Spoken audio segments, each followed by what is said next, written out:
In the summer of 1851, 7 men across eastern Texas died under identical circumstances. No wounds, no poison, no trace. Just the same haunting phrase repeated in every county ledger: sudden failure of constitution. But what those ledgers didn't record, what they buried under bureaucratic ink, was that all 7 men had purchased the same slave, the same man, the man they called Samuel Kincaid. A figure who moved silently through plantations like a shadow that couldn't be chained, a force that destroyed without lifting a hand. The plantation system was designed to break men like him, to erase their will, their spirit, their name. But Samuel didn't break, he observed. He waited. And one by one, the men who believed they owned him fell to something beyond comprehension. Medicine couldn't explain it. Religion couldn't justify it. And history refused to speak his name. What if the real rebellion of the enslaved wasn't always fought with fire or blade, but through the invisible war, psychological, spiritual, deliberate? A war against the very soul of ownership itself. Tonight we uncover the truth behind the deadliest slave in Texas, the man no master could keep alive. Marshall, Texas, spring of 1850. The air was thick with the stench of sweat, tobacco, and anticipation. Cotton prices were soaring, and the courthouse square pulsed with men buying and selling human lives like livestock. Among them stood a figure who didn't speak, didn't resist, didn't blink. Lot number 7, Samuel Kincaid. The auctioneer's voice rang out, sharp as a whip crack. A male Negro, approximately 28 years of age, field-trained, sound of body. What they didn't say was that Samuel had already buried 3 owners, each within weeks, each under a natural death. Yet here he stood again, unsold death wrapped in human skin. Thomas Caffrey, a disciplined man of numbers and faith, bought him for $420. He brought Samuel to his plantation, a neat, efficient kingdom of 300 acres, 32 slaves, and 1 cold, grieving daughter. To Caffrey, Samuel was a tool, a cost, a replaceable part in the machine of profit. But Samuel didn't act like the others. He watched. He memorized. He studied every gate hinge, every shadow, every habit. He spoke little, but when he did, his words were deliberate, each one a thread in an unseen web. Within 6 weeks, Caffrey was dead in his bed. No mark, no poison, just silence, and Samuel standing outside expressionless. The morning they found Thomas Caffrey dead, his daughter Clara claimed she'd heard humming outside her window hours before dawn. A low, rhythmic tone, like a work song without words. When she looked out, she saw Samuel standing barefoot in the fog, eyes fixed toward the east, whispering something she couldn't hear. The other slaves refused to go near him after that. They said his shadow moved differently, that when he passed, the dog stopped barking and the air itself went still. Clara demanded Samuel be questioned, but the sheriff refused. There was no evidence, no bruise, no blade, no sign of struggle. Just another mysterious death, written off by men who couldn't explain what they feared to name. Samuel was sold again, this time to a plantation near Lufkin. The buyer, a brutal overseer named Henry Doss, had heard the rumors but laughed them off. A cursed man, he spat. They then let him curse my fields into profit. By the end of harvest, Doss's crops were ruined, every bale infested with black rot, every worker too sick to stand. Doss himself was found sitting at his desk, mouth open, eyes wide, a look of terror frozen in place. Samuel vanished that night. Only his shackles remained, broken clean in half. Weeks later, stories spread through Texas like a fever. Travelers whispered of a man who walked the back roads at night with no lantern, no horse, and no fear. They said when he passed through a town, milk soured, clocks stopped, and dogs howled until sunrise. To the enslaved, he was legend, a spirit of vengeance walking in flesh. To the masters, he was a nightmare they couldn't shoot, hang, or chain. Some said Samuel had learned things no man was meant to know. That during his years under bondage, he was forced to tend to the sick, white and black alike, and studied every illness, every plant, every slow way death could come without leaving a mark. Others said he was part of something older, a secret circle among the enslaved who practiced forbidden rituals brought from the coast of West Africa, the kind whispered only in blood and ash. In Nacogdoches, a preacher swore Samuel sat in his church one Sunday silent and still, until the candles flickered out one by one. When light returned, Samuel was gone, but a verse was carved into the pulpit. He who owns another's body forfeits his soul. The preacher left town the next day. He never preached again. By autumn of 1851, the Texas papers began printing editorials about a plague of misfortune sweeping through the eastern counties. Planters were dying in their sleep. Crops failed overnight. Livestock were found mutilated, though no predators were seen. Some blamed disease, others whispered of rebellion, but those who'd seen the figure moving through the fields at night, tall, silent, eyes reflecting torchlight like an animal, knew the truth had a name. Samuel Kincaid. One surviving overseer described him before vanishing himself. He didn't walk, the man said, trembling. He drifted. And when he looked at you, it felt like you'd already been buried. Authorities claimed they were searching for him, but no one ever organized a posse. No one wanted to find him. The fear wasn't that he'd kill again, it was that he'd reveal something they didn't want to face.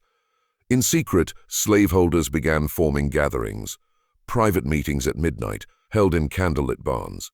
They called themselves the Covenant of the Iron Hand. Their purpose, to destroy Samuel before he destroyed the order that fed them all. But what none of them realized was that Samuel already knew. He was always one step ahead, moving through their fear like smoke through keyholes. The Covenant's first meeting took place in the abandoned chapel outside Jefferson, a place so old even the locals refused to enter. 12 men gathered there, planters, overseers, judges, each one clutching a Bible with one hand and a pistol with the other. They prayed, they plotted, and they agreed. Samuel Kincaid was not a man. He was an aberration, a sign that their world was beginning to unravel. They wrote his name on parchment, sealed it with wax, and vowed to purge the land of the shadow. That same night, thunder rolled across the pine forests. Their horses panicked. Candles went out. The men said they heard footsteps circling the chapel, slow, deliberate, echoing against the wooden floorboards. When the storm ended, only 9 men walked out. The others were found the next morning, faces pale, eyes open, hearts stopped, not a mark on them. Word of the Jefferson massacre spread quickly, but the sheriff's report was burned before sunrise. The official story became a lightning strike. Privately, survivors abandoned their plantations, leaving everything behind. But for the enslaved people who remained, something shifted. They began whispering Samuel's name during work songs, not in fear, but in reverence. To them, he wasn't a killer, he was deliverance. As winter fell, Samuel's story crossed borders. From Louisiana to Arkansas, enslaved men and women passed it, like sacred scripture. He walks free, they said, and he carries the weight of every chain ever forged. His name became a code among the plantations, a whispered password in the dark. When overseers overheard the songs, they punished the singers, but the melody always returned. It was as if the land itself hummed his memory. Meanwhile, strange letters began appearing on courthouse doors, written in black ash. Always the same phrase, "The soil remembers." No one knew who left them. Some said it was Samuel. Others swore it was those he'd freed, people who vanished into the woods and joined him in something bigger, something forming beyond the reach of the whip and the cross. One planter in Rusk County claimed he saw them once, a circle of figures gathered under a dead oak, faces lit only by moonlight, humming in unison. He fired his gun. The echo vanished, but his bullet melted in the barrel. He went mad within days, muttering Samuel's name until the day he hanged himself in his barn. By spring, Texas whispered no longer. It trembled. In April of 1852, the governor quietly ordered the formation of a covert militia known only as the Night Committee. Their mission, capture or kill the runaway conjurer haunting the eastern frontier. They operated without badges, without trials, just rifles, dogs, and fear. But every patrol sent after Samuel returned broken, if they returned at all. One survivor, a hardened man named Amos Boyd, gave his account to a priest before vanishing into the swamps. "We tracked him for 3 nights, he whispered. No fire, no prints, no sound. Then one by one, we heard our own names whispered in the dark, a voice that wasn't ours." Boyd claimed they found a clearing with symbols carved into the earth, spirals, circles, lines that seemed to shift when looked at too long. In the center, a chain buried halfway into the dirt, and a single beating heart lying beside it, still alive, though no body remained. The men fled. Within a week, their dogs tore out their own throats. The Night Committee disbanded quietly. Records of its existence were erased, but people still remember the sound that filled the woods that night, a low humming, ancient and unbroken, as if the land itself was breathing Samuel's name. By midsummer, the legend of Samuel Kincaid had grown into something uncontainable. Newspapers mocked it as superstition. But even editors refused to print his name twice on the same page. Planters stopped sleeping in their beds. Some moved their families north, leaving slaves chained in empty houses to rot. Others turned to preachers, begging for blessings, holy water, or anything that might protect them from the thing they could neither understand nor control. But one man didn't flee. His name was Elijah Brandt, a former Confederate captain turned bounty hunter. He didn't believe in curses, he believed in gold, and the bounty on Samuel's head had reached a sum large enough to buy a lifetime of silence. Brandt tracked rumors like a bloodhound, piecing together every strange death, every whisper, every flicker of shadow. Finally, in the deep pine woods near Sabine River, he found something, an abandoned campfire surrounded by perfect circles burned into the soil. In the ashes, a name written in bone dust, Brandt. The next morning, locals found Brandt's horse standing at the riverbank, saddle empty, reins slack. His rifle was there too, barrel bent in half. Of Brandt, nothing remained but a trail of footprints that stopped abruptly mid-step. After Brandt's disappearance, something shifted in the collective silence of Texas. The killing stopped. The strange humming ceased. The plantation stood still, waiting. It was as if Samuel had vanished into the soil itself, retreating into the same darkness he had risen from. Some said he crossed into Louisiana, living among the Maroons, hidden communities of escaped slaves deep in the bayous. Others whispered that he was never a man at all, but an echo of every scream the South had ever buried. Years passed, the Civil War came and went. The plantations rotted, the fields reclaimed by weeds and vines. But those who had lived through the terror spoke of him still, never loudly, never in daylight. They said on certain nights, when the wind moved through the cypress trees just right, you could hear chains dragging far away, followed by footsteps that stopped outside your door. In 1872, a freedman preacher named Josiah Hurd wrote of meeting an old man in the woods near Jasper. He spoke no name, Hurd wrote, but his eyes saw through time itself. He told me this world was built on a lie, and when that lie falls, he will rise again. Preacher Hurd's journal was discovered decades later, sealed in a rusted box beneath the floorboards of a burned-down church. Most of the pages were water-stained, illegible, but one passage remained clear. It read, "He is not gone. He is waiting beneath the roots. The earth hums with his patience. Scholars dismissed it as delusion, a relic of superstition, but locals in Jasper County knew better." They'd seen the strange fires that burned blue in the swamps, the way animals refused to cross certain patches of ground, and how the air turned thick with static when storms passed low. A century later, in 1954, construction crews clearing land for a new highway unearthed something buried 10 feet down. A skeleton in perfect condition, shackles still attached, but with both wrists broken free. The coroner noted something impossible. There was no sign of decay in the flesh that clung to the bone. Even more chilling, the body's eyes, still intact, were open. The workers quit that same night, refusing to return. The bones were quietly moved to an unmarked site and never spoken of again. But a rumor followed. Those who touched the remains began hearing a low humming in their sleep. The same sound Clara Caffrey once heard over 100 years earlier. In the years that followed, strange deaths began again along the new highway. Workers, engineers, even passing travelers. No explanation fit. Cars stalled for no reason. Radios hissed with static that formed words no one wanted to hear. Locals called it the Kincaid stretch. Some claimed if you pulled over at night, turned off your headlights, and listened closely, you'd hear footsteps circling your car. And if you called out, if you dared to speak his name, you'd see a figure standing in your rearview mirror, tall and still, with eyes that didn't blink. In 1979, a drifter named Clyde Dawson wrote a letter to a Houston newspaper claiming he met the dead slave that walks. He said Samuel wasn't hunting anymore, he was watching. He's waiting for the world to admit what it built, Dawson wrote. He told me the chains never broke, they just changed shape. The letter was never published. Dawson was found 2 weeks later in a motel outside Lufkin, slumped over a desk, a Bible open to Exodus 21:16. "He that stealeth a man and selleth him shall surely be put to death." The page was soaked through, black ink, not blood. But the humming was recorded on the motel's old tape recorder. The tape from that motel became legend.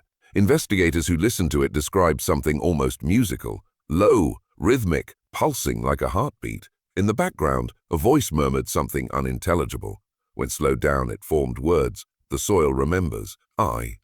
The same phrase carved into courthouse doors a century earlier. Experts dismissed it as pareidolia, humans hearing meaning in chaos. But the technician who archived the recording quit his job the same night. He told his wife that as he rewound the tape, the voice said his name.